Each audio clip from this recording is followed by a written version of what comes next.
In the name of Allah subhanahu wa ta'ala, the news headlines. The Minister of Public Benefits inspects major road construction projects in southwestern Afghanistan. Afghan and Iranian representatives stress acceleration of Herat Mazar Sharif railway project. And Iran and the United States reach agreement on ending the war and reopening the Strait of Hormuz. Welcome to our news package. It's Monday, the 29th of Zulhijjatul Haram 1447, the 25th of Juzah 1405, and the 15th of June 2026. The news details. Mullah Muhammad Isa Sani, Afghanistan Minister of Public Benefits, visited several major infrastructure projects during his tour of the country's southwestern zone and inspected the ongoing reconstruction of Kandahar-Helmand Highway as well as the construction of Musaghala-Grishk Road. Based on the Minister of Public Benefits, Minister Sani instructed the project officials to ensure that all works are completed within the designated time frame and in accordance with established engineering standards.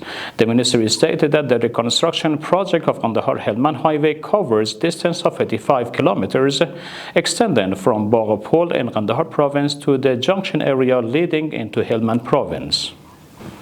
Maulavi Nur Muhammad Mutawakkil, Afghanistan's Consul General in Mashhad, met with Mustafa Rezai, the Chief Executive Officer of the Afghanistan Railway Construction and Development Consortium. According to the Afghan Consul General in Mashhad, both sides underscored the importance of expediting the construction process of Herat Mazar Sharif railway project. The discussions also focus on facilitating travel arrangements for personnel involved in the project and encouraging the active participation of Afghan companies in the railway's construction and development.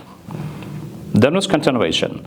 The Minister of Refugee and Repatriation announced that 140 residential land plots have been distributed to 140 returnee families in the migrant township of Uruzgan province.